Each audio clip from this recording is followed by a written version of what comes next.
ಗ್ರಹಚಾರ ಅಂದರೆ ಹೆಂಗಿರುತ್ತೆ ನೋಡಿ, ಎರಡೆರಡು ಪ್ರಕರಣಗಳಲ್ಲಿ ಅವರಿಗೆ ಜಾಮೀನು ಸಿಕ್ಕಾಯಿತು. ಜಾಮೀನು ಸಿಕ್ಕರೂ ಕೂಡ ಉಪಯೋಗ ಆಗಲಿಲ್ಲ. ಯಾಕಂದರೆ ಈಗಾಗಲೇ ಇನ್ನೊಂದು ಪ್ರಕರಣ ದಾಖಲಾಗಿತ್ತು. ಅದು ಅಂತಿಂಥ ಪ್ರಕರಣ ಅಲ್ಲ, ಅತ್ಯಾಚಾರದ ಪ್ರಕರಣ. ಹೀಗಾಗಿ ಮುನಿರತ್ನ ಅವ್ರನ್ನ ಪೊಲೀಸರು ಮತ್ತೆ ವಶಕ್ಕೆ ಪಡೆದರು. ಬಂಧನ ಪ್ರಕ್ರಿಯೆ ಮುಗಿಸಿ ವಿಚಾರಣೆಯನ್ನು ಆರಂಭಿಸಿದ್ದಾರೆ ಡಿವೈಎಸ್ಪಿ. ಮುನಿರತ್ನ ಅವರಿಂದ ಪ್ರಾಥಮಿಕ ವಿವರಗಳನ್ನು ಪಡ್ಕೊಂಡಿದ್ದಾರೆ. ಬಿಜೆಪಿ ಶಾಸಕನಿಗೆ ಪ್ರಶ್ನೆಗಳ ಸುರಿಮಳೆ. ಆದರೆ ಮುನಿರತ್ನ ಯಾವ ಪ್ರಶ್ನೆಗೂ ಉತ್ತರ ಕೊಡ್ತಾ ಇಲ್ಲ, ಮೌನಕ್ಕೆ ಶರಣಾಗಿದ್ದಾರೆ. ಏನು ಕೇಳಿದರೂ ಕೂಡ ಅವರಿಂದ ಉತ್ತರ ಬರ್ತಾ ಇಲ್ಲ. ಒಂದಷ್ಟು ಎಕ್ಸ್ಕ್ಲೂಸಿವ್ ದೃಶ್ಯಾವಳಿಗಳನ್ನು ನಾವು ನಿಮಗೆ ತೋರಿಸ್ತಾ ಇದ್ದೀವಿ. ಮುನಿರತ್ನ ಅವ್ರನ್ನ ಪೊಲೀಸರು ಕರ್ಕೊಂಡ್ಬಂದಂಥ ದೃಶ್ಯಾವಳಿಗಳು.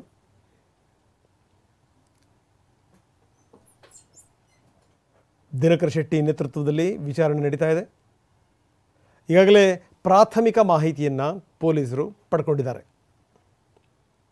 ಆದರೆ ಯಾವುದೇ ಪ್ರಶ್ನೆಗಳನ್ನು ಹಾಕಿದರೂ ಕೂಡ ಮುನಿರತ್ನ ಉತ್ತರ ಕೊಡುವಂಥ ಸ್ಥಿತಿಲಿಲ್ಲ.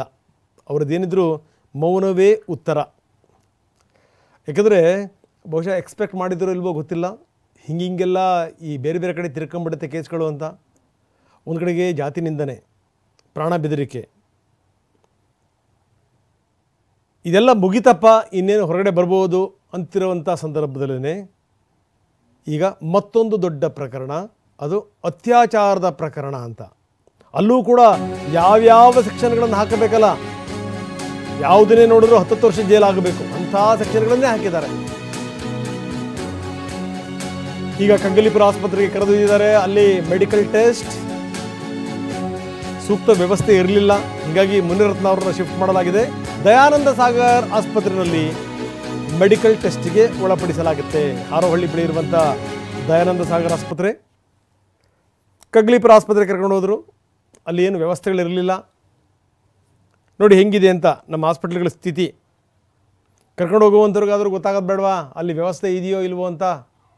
ಕರ್ಕೊಂಡು ಹೋದರು, ಸೂಕ್ತ ವ್ಯವಸ್ಥೆ ಇರಲಿಲ್ಲ. ಹೀಗಾಗಿ ಮುನಿರತ್ನ ಅವ್ರನ್ನ ಶಿಫ್ಟ್ ಮಾಡಿದ್ರು. ದಯಾನಂದ ಸಾಗರ್ ಆಸ್ಪತ್ರೆಗೆ ಶಿಫ್ಟ್ ಮಾಡಲಾಯಿತು.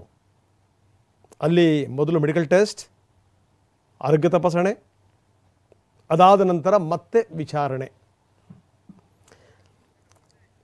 ನೋಡಿ, ಒಂದು ಅತ್ಯಾಚಾರ ಪ್ರಕರಣ ದಾಖಲಾಗಿದೆ. ಈಗಾಗಲೇ ಇನ್ನೊಂದಕ್ಕೂ ಕೂಡ ರೆಡಿಯಾಗಿದೆ ಅಂತ.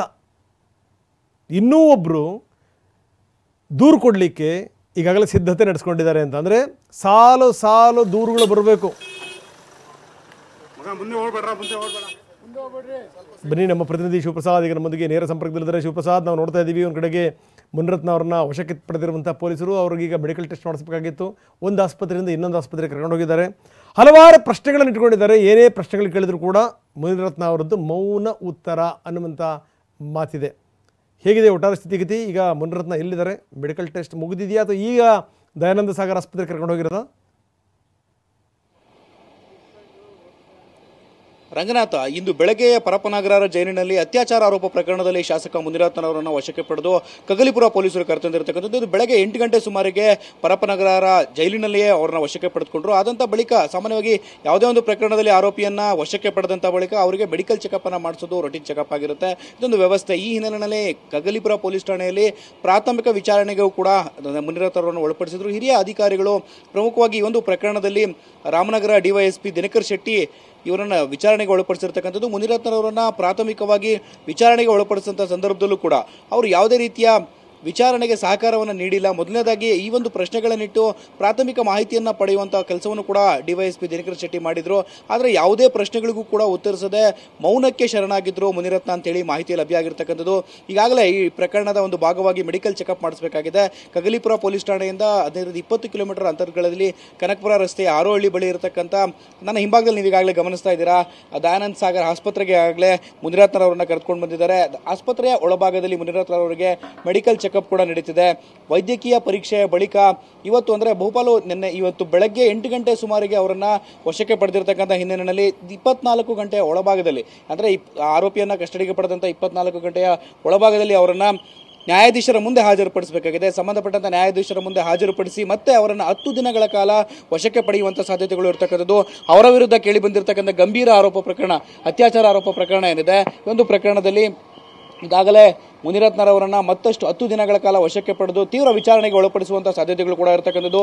ಈ ತನಿಖೆಯ ಭಾಗವಾಗಿ ಸಿಆರ್ಪಿಸಿ 164 ಅಡಿಯಲ್ಲಿ ಅತ್ಯಾಚಾರ ಸಂತ್ರಸ್ತೆಯ ಹೇಳಿಕೆಯನ್ನು ಕೂಡ ದಾಖಲು ಮಾಡಿಕೊಂಡಿರ್ತಕ್ಕ ಅಂದ್ರೆ ಈ ಪ್ರಕರಣದ ಹೊರತಾಗಿ ಮತ್ತೋರ್ವ ನ್ಯಾಯಾಧೀಶರ ಮುಂದೆ ನೆಲಮಂಗಲ ಜೆಎಂಎಫ್ಸಿಯ ನ್ಯಾಯಾಧೀಶರ ಮುಂದೆ ಈಗಾಗಲೇ ನಿನ್ನೆ ಸಿಆರ್ಪಿಸಿ 164 ಅಡಿಯಲ್ಲಿ ಸಂತ್ರಸ್ತೆಯ ಹೇಳಿಕೆಯನ್ನು ದಾಖಲು ಮಾಡಿಕೊಂಡಿದ್ದಾರೆ.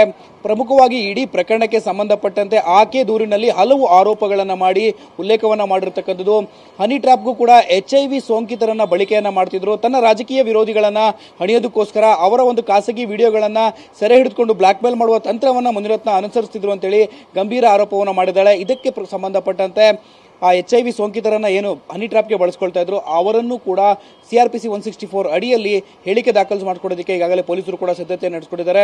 ಇಂದು ಕೂಡ ಅವರನ್ನ ಕರೆದುಕೊಂಡೋಗಿ ನ್ಯಾಯಾಧೀಶರ ಮುಂದೆ ಸಿಆರ್ಪಿಸಿ 164 ಅಡಿಯಲ್ಲಿ ಹೇಳಿಕೆಯನ್ನು ದಾಖಲಿಸಿಕೊಳ್ಳುವಂತಹ ಸಾಧ್ಯತೆಗಳು ಕೂಡ ಇರತಕ್ಕಂಥದ್ದು.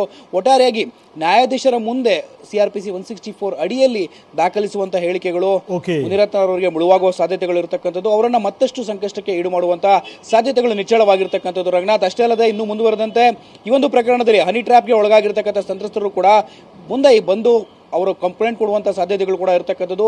ಯಾರೆಲ್ಲ ಕಂಪ್ಲೇಂಟ್ ಅನ್ನ ದಾಖಲು ಮಾಡ್ಕೊಳ್ತಾರೆ ಅಲ್ಲಿರ್ತಕ್ಕಂಥ ಸ್ಥಳೀಯ ಜನಪ್ರತಿನಿಧಿಗಳು ಕಾರ್ಪೊರೇಟರ್ಗಳ ಮೇಲೂ ಕೂಡ ಈಗಾಗಲೇ ಹನಿ ಟ್ರ್ಯಾಪ್ ಅನ್ನ ಮಾಡಿದ್ದಾರೆ ಅಂತ ಹೇಳಿ ಆರೋಪಗಳು ಕೂಡ ಕೇಳಿ ಬಂದಿರತಕ್ಕಂಥದ್ದು. ಇನ್ಸ್ಪೆಕ್ಟರ್ ಒಬ್ಬರನ್ನು ಕೂಡ ಈ ಒಂದು ಕೆಡ್ಡಾಗೆ ಕೆಡವಲಾಗಿದೆ ಅಂತ ಹೇಳಿ ಮಾಹಿತಿ ಲಭ್ಯ ಆಗಿರ್ತಕ್ಕಂಥದ್ದು. ಓಕೆ ಶಿವಪ್ರಸಾದ್, ಧನ್ಯವಾದ ತಮ್ಮೆಲ್ಲ ಮಾಹಿತಿಗೆ. ನಮ್ಮ ಪ್ರತಿನಿಧಿ ಶಿವಪ್ರಸಾದ್ ಹೇಳ್ತಾ ಇದ್ರು. ನೋಡಿ, ಇಲ್ಲಿ ಒಂದು ಸಂಗತಿ ಇದೆ, ಅಂದರೆ ಯಾರ್ಯಾರು ಹನಿ ಟ್ರ್ಯಾಪಿಗೆ ಒಳಗಾಗಿದ್ರು ಅವರೆಲ್ಲರೂ ಕೂಡ ಕರ್ಕೊಂಬಂದು ಟೆಸ್ಟ್ ಮಾಡಿಸ್ಬೇಕು ಅವ್ರನ್ನ ಅಂತ. ಅಂದರೆ ಅದಕ್ಕೂ ಕೂಡ ಒಂದಷ್ಟು ಜನ ಇದ್ದಾರೆ. ಈಗ ಅವ್ರು ಕೂಡ ಹೊರಗಡೆ ಬಂದಿಲ್ಲ ಅಷ್ಟನ್ನೇ. ಅಂದರೆ ಒಬ್ಬರಾದ್ಮೇಲೆ ಬಂದರೂ ಕೂಡ ಆಶ್ಚರ್ಯ ಇಲ್ಲ.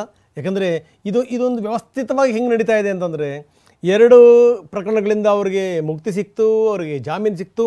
ಜಾಮೀನು ಸಿಕ್ತಿದ್ದಂಗೆ ಪೊಲೀಸರು ಮತ್ತೆ ಅವ್ರನ್ನ ಅರೆಸ್ಟ್ ಮಾಡಿ ಕರ್ಕೊಂಡು ಹೋದರು. ಈಗ ಇನ್ನೊಂದರಲ್ಲಿ ಏನಾದರೂ ಬಿಡ್ತಾರೆ ಅಂತ ಗೊತ್ತಾದ ತಕ್ಷಣ ಮತ್ತೊಂದೀಗ ರೆಡಿ ಆಗ್ತಾ ಇದೆ. ಯಾಕಂದರೆ ಇನ್ನೊಬ್ಬ ಮಹಿಳೆ ಕೂಡ ಈಗ ದೂರು ನೀಡಲಿಕ್ಕೆ ತಯಾರಿ ಮಾಡ್ಕೊಂಡಿದ್ದಾಳೆ ಅಂತ. ಇನ್ನು ಇದೆಲ್ಲದರ ಜೊತೆಗೆ DK ಸುರೇಶ್ ಮಾತಾಡಿದ್ದಾರೆ. ಭಾಳ ಆಶ್ಚರ್ಯಕರ ಆಗುತ್ತೆ. ಯಾಕಂದರೆ ಅವ್ರು ಮಾತಾಡ್ತಿರುವಂಥ ರೀತಿ ಇದೆಯಲ್ಲ ನೋಡಿ, ಮುನಿರತ್ನ ಎಷ್ಟರ ಮಟ್ಟಿಗೆ ಏನೇನು ಮಾಡಿದ್ದಾರೆ ಅನ್ನೋದಕ್ಕೆ ಸಂಬಂಧಪಟ್ಟಂಗೆ, ಜೊತೆಗೆ ಏನಂದರೆ HIV ಇರುವಂಥ ಮಹಿಳೆಯನ್ನು ಬಳಸ್ಕೊಂಡಿರೋದ್ರ ಆರೋಪಕ್ಕೆ ಸಂಬಂಧಪಟ್ಟಂಗೆ ಅವರ ಸಂಪರ್ಕದಲ್ಲಿರುವಂಥವರು ಪರೀಕ್ಷೆ ಮಾಡ್ಕೋಬೇಕು ಅನ್ನುವಂಥ ಮಾತುಗಳನ್ನು ಕೂಡ ಸುರೇಶ್ ಆಡಿದ್ದಾರೆ. ಹರಡಿಸುವಂಥದ್ದು, HIV ಪೇಷಂಟ್ಸ್ಗಳನ್ನ ಇಟ್ಕೊಂಡು ಹರಡಿಸುವಂಥದ್ದು ಬಹುಶಃ ಇದೊಂದು ದೊಡ್ಡ ಜಾಲ, ಇದೊಂದು ದೊಡ್ಡ ತಂತ್ರಗಾರಿಕೆ. ಇದರ ವಿರುದ್ಧ ಒಂದು ಸಮಗ್ರವಾದ ತನಿಖೆ ಆಗಬೇಕು, ಒಂದು ವಿಶೇಷ ತಂಡ ರಚನೆ ಆಗಬೇಕು. ಯಾಕಂತಂದ್ರೆ ಇವರು ಯಾರ್ಯಾರನ್ನ ಯಾವ್ಯಾವ ಸಂದರ್ಭದಲ್ಲಿ ಬಳಸ್ಕೊಂಡಿದ್ದಾರೆ, ಯಾವ್ಯಾವ ರೀತಿ ಬಳಸ್ಕೊಂಡಿದ್ದಾರೆ ಅಂತಕ್ಕಂಥದ್ದು ಇವತ್ತು ಮೇಲ್ನೋಟಕ್ಕೆ ಕಾಣೋದಿಲ್ಲ. ಸೊ ಪ್ರತಿಯೊಬ್ಬ ವ್ಯಕ್ತಿ ಅವರಿಂದ ಯಾರ್ಯಾರಿಂದ ಇದು ಟ್ರಾನ್ಸ್ಮಿಷನ್ಗೆ ಅವಕಾಶ ಮಾಡಿಕೊಟ್ಟಿದ್ದಾರೆ, ಒಂದು ಬಳಕೆಯನ್ನ ಮಾಡಿಕೊಂಡಿದ್ದಾರೆ ಅಂತಕ್ಕಂಥದ್ದನ್ನ ಸುದೀರ್ಘವಾಗಿ ಮಾಡಬೇಕಾಗ್ತದೆ, ತನಿಖೆಗಳನ್ನ ಮಾಡಬೇಕಾಗ್ತದೆ. ಒಬ್ಬರಿಂದ